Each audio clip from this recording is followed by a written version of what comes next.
Good morning. કેમ છો બધા? મજામાં? CCK ગોયલ પ્રાથમિક શાળાના ડિજિટલ ક્લાસરૂમમાં ધોરણ 8 વિષય હિન્દી.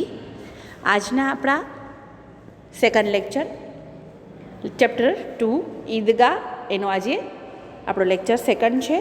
ફર્સ્ટ લેક્ચરમાં આપણે ઈદગાહના લેખક પ્રેમચંદની પ્રસ્તાવના સમજી, ત્યારબાદ પેરેગ્રાફ ફર્સ્ટની સમજ મેળવી, પેજ નંબર 9 ઉપર ફર્સ્ટ પેરેગ્રાફ કમ્પ્લીટ કર્યો. આજે આપણે पेज नंबर 9 पर सेकंड पैराग्राफ, हामिद के पाँव में जूते नहीं हैं, सिर पर एक टोपी है जिसका गोटा काला पड़ा है, फिर भी वह प्रसन्न है. अभागनी अमीना अपनी कोठरी में बैठी रो रही है. आज ईद का दिन और उसके घर में दाना नहीं. इस अंधकार और निराशा में वह डूबी जा रही है. किसने बुलाया था इस निगोड़ी ईद को? શું કહે છે કે હામિદના પગમાં તો જૂતા એટલે બૂટ પણ નથી.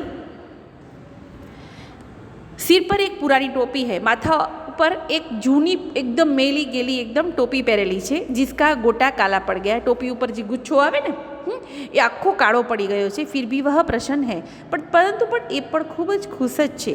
અભાગીની અમીના अपनी कोठरी में बैठी रो रही है. અમીના છે ને પોતાને કેવી કહે છે? અભાગણી કહે છે કે ભાગ્ય વગરની, હું નસીબ વગરની છું. પોતાની કોઠરી એટલે પોતાના નાના એવા ઝૂંપડી જેવા રૂમમાં રહીને રોયા રાખતી હતી. આજ ઈદ કા દિન ઓર ઉસકે ઘર મેં દાના નહીં. આજે મોટો દિવસ છે ઈદનો, અને આજે મારા ઘરે એક પણ દાણો ખાવા માટે નથી. ઇસ અંધકાર ઓર નિરાશા મેં ડૂબી જા રહી હૈ. આ અંધકાર ભર્યા નિરાશાની અંદર એ ખૂબ જ ઊંડાણપૂર્વક વિચારથી એ કહેવાય ને કે આમ અંદર અંદર વિચારોમાં જતી રહી છે. કિસને બુલાયા થા ઇસ નિગોડી ઈદ કો? અને એ અંદર મનમાં ને મનમાં બોલતી જાય છે કે કોણે કીધું હતું કે આ નિગોડી એટલે એવી નકટી, એમ આપણે કહીએ ને કે આમ કોણે ભગવાને કેમ બનાવ્યો આ ઈદ, શું કામ કરી કે આ ઈદ આજે આવી. Paragraph next. અમીના કા દિલ કચોટ રહા હૈ. અમીનાનો દિલ છે ને અંદર કચવાયા રાખે છે કે શું કરું શું કરું શું કરું. નાનો હામિદ, પગમાં બૂટ નથી, ઉપર મેલીગીરી ટોપી છે અને ટોપી પણ મેલી છે, હવે શું કરું? અને પોતાના રૂમમાં બેસીને રોયા રાખતી હોય છે. અમીના કા દિલ કચોટ રહા હૈ, દિલ પણ એનું આમ કચવાયા રાખે છે કે શું કરું, હામિદને મોકલું કે નહીં. ગાંવ કે બચ્ચે અપને અપને બાપ કે સાથ જા રહે હૈ. ગામના નાના નાના બાળકો છે એ પોતાના પિતા સાથે મેળામાં જઈ રહ્યા છે. હામિદ કા બાપ અમીના કે સિવા ઓર કોણ હૈ? હામિદનો મા બાપ જે કયો ને એ અમીના સિવાય હવે કોણ છે? જો પ્રશ્નાર્થ ચિહ્ન છે એટલે ખાસ યાદ રાખજો. हामिद का बाप अमीना के सिवाय और कौन है? उसे कैसे अकेले जाने दे कि मैंने હું એકલો જવા દઉં. उस भीड़ भाड़ में बच्चा कहीं खो गया तो क्या होगा? એ આખી ભીડભાડ ભરી મેળાની અંદર જો ક્યાંય મારું બાળક ખોવાઈ ગયું તો? નહીં, અમીના ઉસે યો ન જાને દેગી. અમીના ના ના, અમીના હવે એને એમ જવા પણ દેશે નહીં. નન્હી સી જાન તીન કોસ ચલેગા કૈસે? કહે છે કે નાનકડું જીવ અને એ પણ 30 કિલોમીટર ચાલવાનું. અરે કેમ ચાલશે? पैरों में छाले पड़ जाएंगे, પગમાં તો ચાંદા પડી જશે, નફ પડી જશે. જૂતે ભી તો નહીં હૈ, એના પગમાં બૂટ પણ નથી. કુલ 2 આને પૈસે બચ રહે हैं. કુલ 2 પૈસા બચી રહ્યા છે. 3 पैसे हामिद की जेब में, 5 अमीना के बटुए में. यही तो बिसात है. કે છે કે 3 છે એ હામિદના ખીચામાં પૈસા છે અને 5 પૈસા છે એ અમીનાના બટુઆ એટલે પર્સમાં છે. આ કેવી એક કેવી ને કે એવો સમય છે, બિસાત એટલે એક સમય. ઓર ઈદ કા ત્યોહાર, આ કેવો સમય છે અને આ સમયમાં ઈદ આવી છે. અલ્લાહ હી બેડા પાર કરેગા યા અલ્લાહ હી બેડા પાર લગાએ. અલ્લાહ એટલે ભગવાનને પ્રાર્થના કરે છે કે અલ્લાહ તું જ મારો આ રસ્તો પૂર્ણ કર. બેડા પાર કરના યાની રસ્તો પૂર્ણ કરવો એટલે કે કિનારે લે જાના, સંકટ સે બચના. બરાબર, એનો મિનિંગ એવો था કે તું જ મને આ સંકટથી ઉગાર. हामिद भीतर जाकर दादी से कहता है तुम डरना नहीं अम्मा, मैं सबसे पहले आऊँगा. हामिદ પાછળ જઈ અને કહી રહ્યો છે કે દાદી તું જરા પણ તમે ડરતા નહીં, હું બધાથી પહેલાં આવી જઈશ.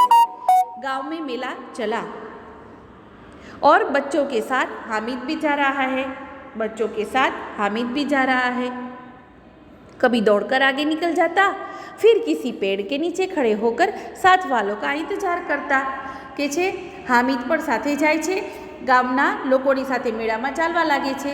બાળકો સાથે સાથે હામિદ પણ ચાલે છે. ક્યારેક દોડીને આગળ નીકળી જાય અને પછી આગળ જઈ અને કોઈ ઝાડ નીચે ઊભો રહી જતો અને પાછળ આવતા સાથીદારોની રાહ જોતો. હામિદ કે पैरों में તો જૈસે પર લગ ગયે हैं. હામિદ તો એટલો ઉત્સાહમાં છે કે મેળામાં જવું છે, એના પગમાં તો જાણે પંખ લાગી ગયા છે અને એ ઉડવા લાગ્યો. વહ કભી થક સકતા થા. એ ક્યારેક તો થાકી શકતો હતો કારણ કે ખૂબ જ દોડીને જતો હતો. બરાબર, એટલે તરત જ એ પેલો જાય છે અને ઊભો રહી જાય છે. બડી બડી ઇમારતે આને લગી. મોટી મોટી એમ કહેવાય ને ઇમારતે એટલે બિલ્ડિંગો આવવા લાગી. યહ અદાલત હૈ, યહ કॉलेज है, यह कलाघर है. आगे चले हलवाइयों की दुकानें शुरू हुई. બડી બડી ઇમારતે એટલે આગળ જતાં જતાં ઘણા બધી મોટી મોટા કહેવાય ને બિલ્ડિંગો આવતી ગઈ. ક્યાંક અદાલત આવી, ક્યાંક કોલેજ આવ્યું, ક્યાંક ચિત્રકલા ઘર આવ્યું. એમ આગળ આગળ ચાલતો ચાલતો ત્યાં તો હલવાઈ એટલે મીઠાઈવાળા એની દુકાનો શરૂ થાય છે. આજ ખૂબ સજી હુઈ થી. આજે તો એ બધી મીઠાઈઓની દુકાન ખૂબ સરસ શણગારેલી હતી. ઇતની મીઠાઈયા કોણ ખાતા હે? અવડી બધી મીઠાઈ? અરે અરે, આ કોણ ખાતું હશે? દેખો ના, એક એક દુકાન પર મનો હોગી. જુઓ તો ખરા, એક એક દુકાન પર મનો એટલે ગીરદી લાઈનો અને આમ આમ કહેવાય ને કે ચારે બાજુ આમ ભીડભાડ અને ધક્કા મૂકી એવી રીતે મનો હોગી એટલે આમ લાઈનો લાગી પડી છે. ત્યાં તો સહસા ઈદગાહ નજર આવી. અચાનક ઈદગાહનો રસ્તો છે એ દેખાઈ પડે છે. ઇમલી કે ઘને વૃક્ષો કી છાયા હૈ. આંબલીનું ઝાડ છે એકદમ ઘનઘોર, એની છાયામાં નીચે પક્કા ફર્શ હૈ, નીચે પાકો રસ્તો છે. ઉસ પર જાજીમ બીછી હુઈ હૈ. તેના પર સરસ મજાનું કાર્પેટ લગાવેલું છે. રોજેદારો કી પંક્તિયા એક કે પીછે એક ન જાને કહાં તક ચલી ગઈ. સરસ મજાનું વર્ણન કર્યું છે કે નમાઝ પડવા જાઓ, તમે લોકોએ ઘણી વખત જોયું હશે કે નમાઝીઓ છે એ નમાઝ પડે ને ત્યારે બધા એક પાછળ એક બેસીને આખી લાઈનમાં આખી ક્યુમાં બેસે છે અને એક સાથે સિજદા કરે એટલે નમવું, અને બધા નમીને વંદન કરે એટલે કે નમે છે. એક ન જાને કહાં તક ચલી ગઈ. આખી લાઈન છે આગળ સુધી વધેલી છે, એકની પાછળ એક બધા બેસતા જાય છે. યહાં કોઈ ધન ઓર પદ નહીં દેખતા. અહીંયા ગરીબ કે પૈસાદાર કોઈ પદ જોવામાં આવતું નથી. જે પણ આવે, ગરીબ આવે તો એ લાઈનમાં બેસે અને પૈસાવાળો આવે એ પણ લાઈનમાં બેસે છે, એમ બેસતા જાય છે. ઇન ગ્રામીણોને બી વજુ કિયા ઓર પિછલી પંક્તિ મેં ખડે હો ગए. આ ગામડાના લોકોએ પણ આવું જોયું, વજુ એટલે જોયું, અને પાછળની લાઈનમાં આવીને ઊભા રહી ગયા, બેસી ગયા. કિતના સુંદર સંચાલન હૈ. કેટલું સરસ મજાનું સંચાલન છે. કિતની સુંદર વ્યવસ્થા. વાહ, કેટલી સરસ વ્યવસ્થા કરી છે. હજારો સિર એક સાથ સિજદે મેં ઝુક જાતે हैं. હજારો લોકો નમાઝ પડવા આવે છે અને બધા લાઈનમાં બેઠેલા છે. એક સાથે જ્યારે અલ્લાહના પેલા મસ્જિદની અંદર બાંગ પડે છે ને, અલ્લાહુ અકબર, તો ત્યાં બધા એક સાથે નમી જાય છે. એને સિજદે કહેવાય. સિજદે એટલે ભગવાનના ચરણોમાં બધા એક સાથે નમી જાય છે. ફિર સબ એક સાથ ખડે હો જાતે हैं. પછી બધા એક સાથે ઊભા થતા હોય છે. मानो भातृत्व का सूत्र, एक सूत्र समस्त आत्माओं को एक कड़ी में पिरोए हुए है. લાગે એવું છે કે ભાતૃત્વ એટલે ભાઈચારાનું એક સૂત્ર છે, બધી આત્માને એક સાથ કરી એક મોતીમાં એટલે કે એક માળાના મોતીમાં પરોવાયેલા એવા લાગે છે બધા. જો બધા બેઠા હોય ને તો બધા સફેદ કપડાં, સફેદ ટોપી, એટલે એવું જ લાગે કે જાણે એક દોરાની અંદર બધા અલગ અલગ પ્રકારની કડી એમાં બધાને પીરોવ્યા એટલે કે પોરવ્યા છે એવા લાગે છે. नमाज खत्म हो गई, लोग आपस में गले मिल रहे हैं. नमाज पूर्ण થાય છે, બધા લોકો એકબીજાના ગળે મળે છે.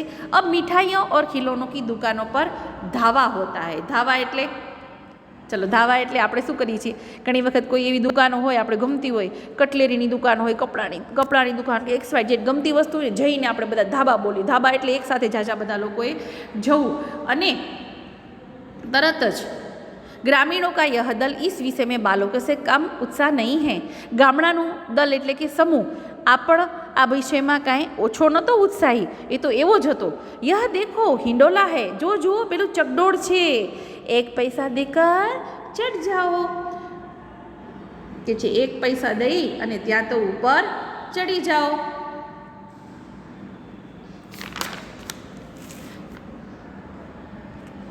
તો વિદ્યાર્થી મિત્રો, આપણે અહીં સુધી સરસ મજાનો પાઠ સમજ્યો? હવે આગળ આપણે નેક્સ્ટ લેક્ચરમાં આગળ આપણે આનું સમજ મેળવશું. ત્યાં સુધી આજે આ પાઠ સુંદર રીતે સમજજો. અને આજે હું તમને આ પાઠનો અભ્યાસનો લિંક મોકલું છું.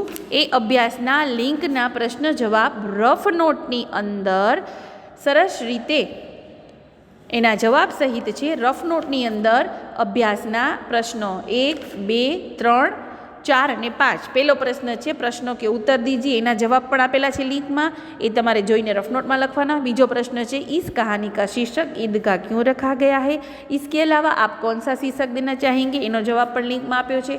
થર્ડ છે કે પેરેગ્રાફ, એના ઉપરથી આન્સર આપવાના છે ક્વેશ્ચનના.